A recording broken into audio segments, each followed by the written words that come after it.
Parliament ఎలక్షన్లో 400 పైచీలకు భాగంగా భారతీయ జనతా పార్టీ తెలంగాణ రాష్ట్రంలో నల్గొండ పార్లమెంట్ పైన ప్రత్యేక చొరవ పెట్టింది. ఇందులో భాగంగానే రాష్ట్రం నుంచి కూడా కొన్ని గైడ్లైన్స్లో భాగంగా ముందుకు వస్తున్నారు. నల్గొండకు సంబంధించిన పార్లమెంట్పై ఎలాంటి ఫోకస్ పెట్టిందో అడిగి తెలుసుకు ప్రయత్నం చేద్దాం. చెప్పండి అన్న, నల్గొండ పార్లమెంట్ గెలవడం కొరకు భారతీయ జనతా పార్టీ యొక్క వ్యూహం ఏమున్నది? భారతీయ జనతా పార్టీ తెలంగాణలో 17 సీట్ల మీద ప్రత్యేకమైనటువంటి దృష్టి పెట్టింది. ప్రజలందరూ కూడా ఇవాళ నరేంద్ర మోడీ గారి నాయకత్వాన్ని తెలంగాణలో ప్రత్యేకంగా కోరుకుంటా ఉన్నారు. కాబట్టి నల్గొండలో కూడా మేము ఆలోచన చేసే వరకు ఇప్పటికీ కాంగ్రెస్ పార్టీకి బీజేపీకి పోటీ అనేది నిర్ణయం అయిపోయింది ప్రజలలో. కాబట్టి మేము ప్రత్యేకంగా ఆలోచన చేస్తూ ఉన్నాం. ఇవాళ బీఆర్ఎస్ పార్టీ లేదనే రకంగా నల్గొండ జిల్లాలో ఉంది. రెండో విషయం ఏమంటే, దేశవ్యాప్తంగా కుటుంబ పాలనకు వ్యతిరేకంగా ఏ రకంగానైతే కొట్లాడుతున్నామో నల్గొండ పార్లమెంట్లో కూడా సేమ్ అదే రకమైనటువంటి స్థితి కనబడతా ఉంది. కోమటిరెడ్డి వెంకరెడ్డి ఫ్యామిలీ లేకపోతే జానారెడ్డి ఫ్యామిలీ ఇదేం గుత్తాధిపత్యం అయిపోయింది. కాబట్టి ప్రజలందరూ ఆలోచన చేస్తూ ఉన్నారు. ఒక్కింటికే ముగ్గురు మంది ప్రజాప్రతినిధులు, ఏంది కాంగ్రెస్ చేస్తున్నటువంటి రాజకీయం అని ప్రశ్నించబోతా ఉన్నాం ప్రజలలోకి వెళ్ళి. కాబట్టి కోమటిరెడ్డి వెంకటరెడ్డి హెడ్ క్వార్టర్ని ఈసారి బద్దలు కొట్టబోతా ఉన్నాం. వెంకటరెడ్డి నువ్వు ఎక్కువ ఆలోచన చేస్తున్నావు. ఈసారి కోమటిరెడ్డి బ్రదర్స్కు నల్గొండలో ఆ రుచి చూపెడుతున్నాం.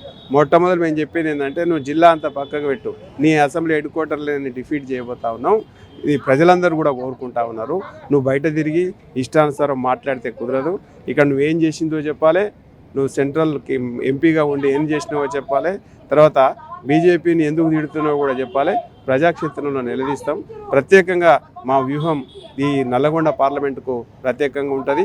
ఒకటి, కుటుంబ పాలనని ఎండగడతాం. అదే రకంగా ఇక్కడ జరిగినటువంటి అవినీతిని కూడా వెంటగడతాం.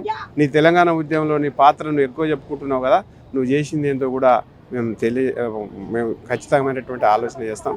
కాబట్టి ఎట్టి పరిస్థితుల్లో కూడా ఈ తెలంగాణలో ప్రత్యేకంగా నల్గొండ పార్లమెంట్లో కాంగ్రెస్ పార్టీని ఓడించడమే బీజేపీ యొక్క ప్రధాన లక్ష్యం.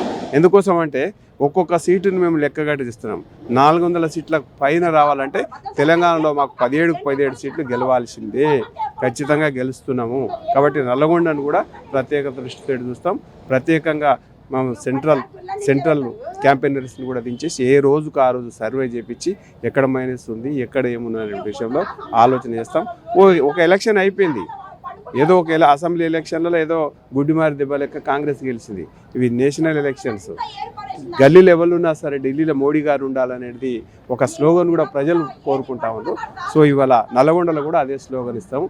నల్గొండ అభివృద్ధి చెందాలంటే, కృష్ణా అనుసంధానం కావాలంటే ఇవాళ ఒకటి ఉంది, భారతీయ జనతా పార్టీకి ఓటు వేయాల్సిందే. అది ఓటు వేస్తేనే నల్గొండ అభివృద్ధి చెందుతుంది. మళ్ళీ కాంగ్రెస్కో బీఆర్ఎస్ గురించి మాట్లాడాల్సిన అవసరం లేదు. చెల్లని 2000 రూపాయల నోటు రద్దు అయిపోయింది అది. కాబట్టి ఇప్పుడు ఉన్నదల్లా కాంగ్రెస్ పార్టీకి వేస్తే మాత్రం అభివృద్ధికి దూరంగా ఉండిపోతుంది, దోపిడీకి గురవుతుంది అని చెప్పబోతాను. బీజేపీకి ఓటేస్తే మాత్రమే కేంద్ర నిధులు తీసుకొస్తాం, ప్రత్యేక దృష్టి పెడతాం, ఈ నల్గొండను కూడా అభివృద్ధి చేస్తాం. కాబట్టి ప్రజలందరూ కూడా కుటుంబ పాలనకు వ్యతిరేకంగా, అవినీతికి వ్యతిరేకంగా అభివృద్ధిని ఆలోచన చేసి బీజేపీకి ఓటేయాలని చెప్పేసి మేము ప్రజలలో పోతున్నాం. ప్రజలు విశ్వసిస్తారు, మాకు ఆ నమ్మకం ఉంది. కాంగ్రెస్ పార్టీ అంటేనే కుటుంబ పాలన, స్కామ్ల పార్టీ. ఏదైతే కుటుంబాలు పంచుకుంటాయో తప్ప కూడా దేశానికి అభివృద్ధి చేసిన దాఖలాలు లేవు. ఎన్డీఏ కూటమిలో 400 సీట్లు అయితే ఏ విధంగా అనుకుంటున్నాం. 400 సీట్ల భాగంగా కూడా నల్గొండలో కాషాయం జెండా ఎగరేసి తిరుగుతాం, కాంగ్రెస్కు బీఆర్ఎస్ పార్టీకి బుద్ధి చెప్తామంటూ కూడా బీజేపీ శ్రేణులు ధీమా వ్యక్తం చేస్తున్నారు. కెమెరా పర్సన్ అఖిల్తో రాంబాబు, నల్గొండ పార్లమెంట్ నుంచి.